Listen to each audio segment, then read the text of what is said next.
Here are some of my favorite Burnin minor chord vamp phrases, in which I utilize altered pentatonics, triad pairs, chord substitutions, chromaticism, and a whole bunch of other tension devices.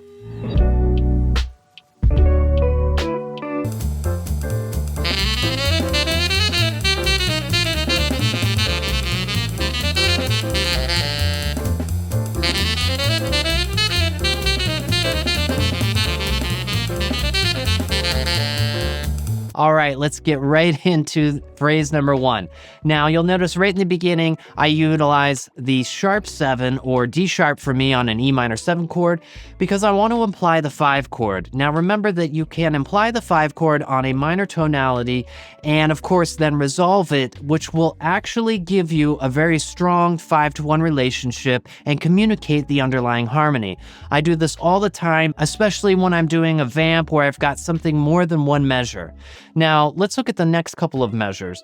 You'll notice in measure 3 that I've got this altered fingering. I'm fingering my A for saxophonist, and then I'm just simply putting down all of the rest of my fingers on the pearl keys, which gives me D, and then the result, of course, is this covered note, or we call it an overtone.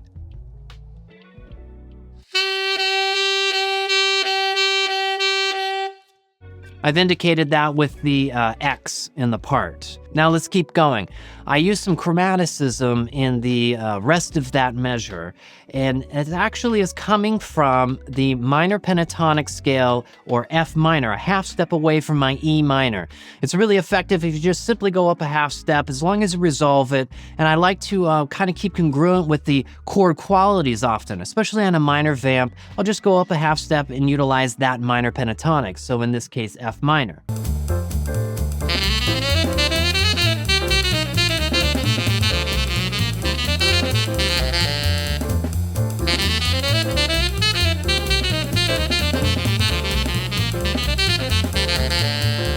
Now here's where it starts to get really interesting. I utilize a couple of different tonalities very quickly. I am first in G major for me, then I go to A flat, and then I go to A. So I'm simply going up half steps. So if we start in measure 5, that's where I start with the G major and start moving up half steps.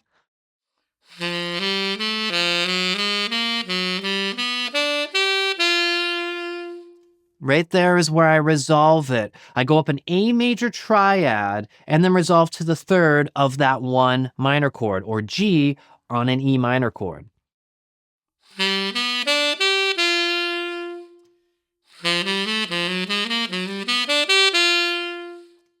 If you have mastery over all 12 keys, and especially all the chord qualities, you could start to mix things up and create tension and really find different avenues and creative ways to create that tension, as long as you resolve it. At least in my opinion, that really helps to kind of make it justified that you're going outside of the key.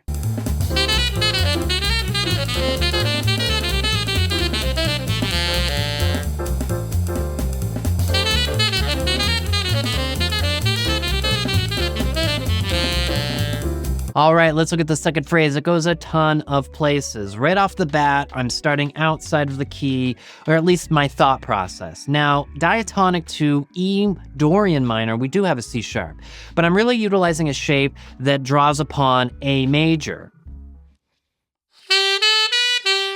1, 2, 3, 1, right? And then I quickly bring us back in with that E minor.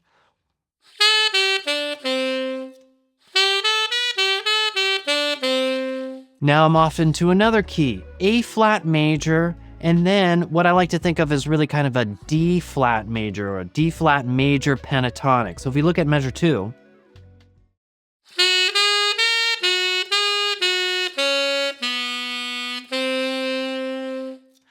I simply resolve that D flat, in my case, up a half step to the 7th of E minor. And then I try to change the shape a bit, create some more interest instead of just strictly 8th notes.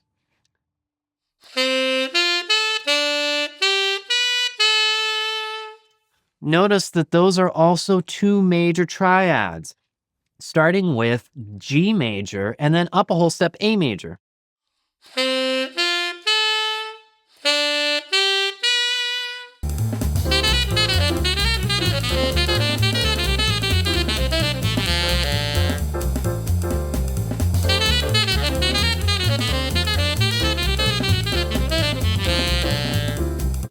Okay, now it gets really interesting. I start to go right into some Coltrane changes. So that next measure starts in what I actually consider G major. I'm starting on the third of G major, which is B. It's also diatonic to E minor. And then I go up a minor third and I play a real common beboppy dominant type of phrase. So up a minor third from G major, if I'm thinking G major, is B flat 7. So if I put them together,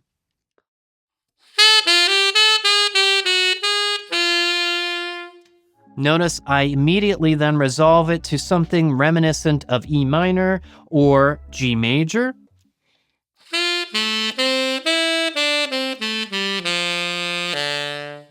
And I simply finish it out in E minor.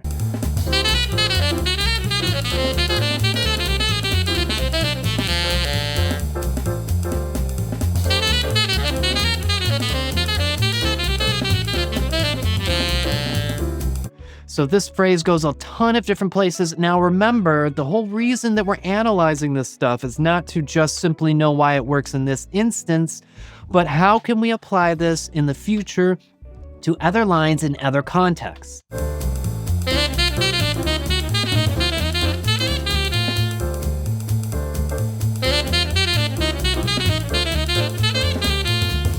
All right, let's look at phrase number 3.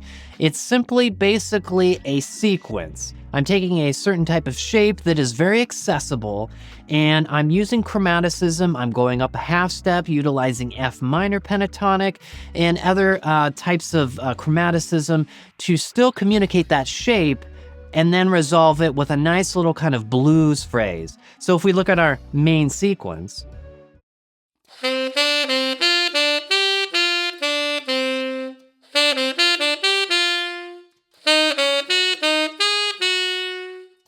right? Between bars 1 and bar 2, I'm basically just taking that shape up a half step. So from E minor to F minor.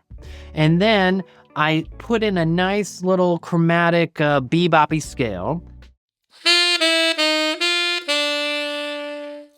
Real common. You could say that it's maybe drawing upon G7. Right? That would be coming down our G bebop scale. We could hear it as a resolution to C major. But that begins our ascending arpeggio back into E minor with a nice little flat 5 bluesy sound.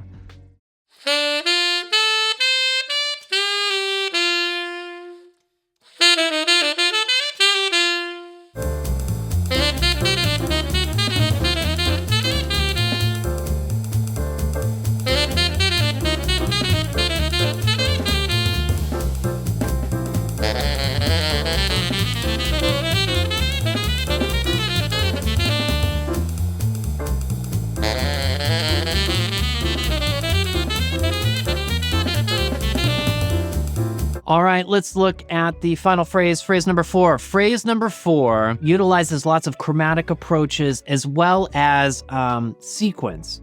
Now, I wanted to still convey the harmony, of course, for the most part, but I did that mostly on the downbeats. And in between, I just found ways in a nice sequence to get there. Okay, so if we look at the starting note, I'm actually starting on the 5th of the E minor chord, which is B.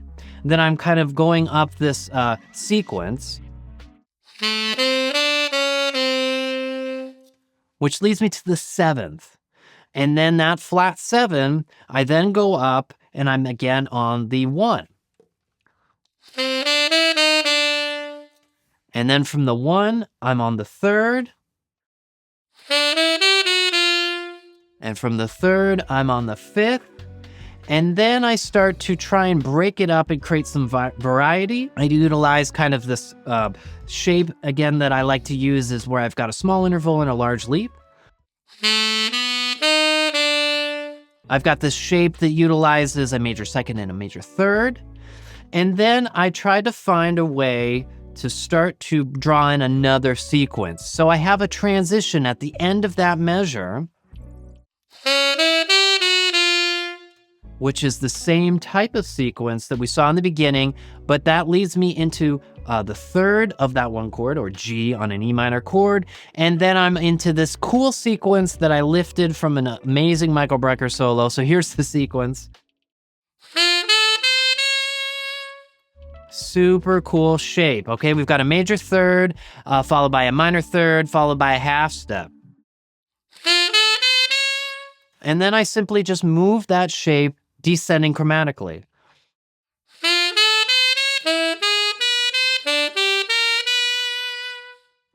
And then I finish it off with a kind of wide interval type of shape that utilizes E minor.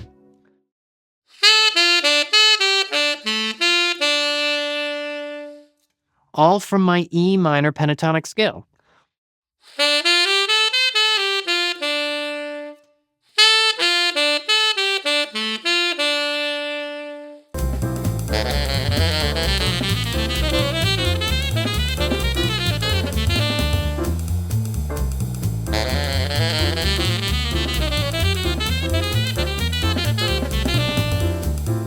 So I hope these phrases spurred on some creativity for you. Remember, again, why we analyze this stuff is not just simply so we know why it works in this circumstance. We want to be able to say, okay, cool, let me try and use sequences in this other context. Or maybe I can try and use altered tones or pentatonics up a half step. That is the real goal here, as well as to get this stuff under our fingers and find the sounds that we really enjoy. Happy practicing.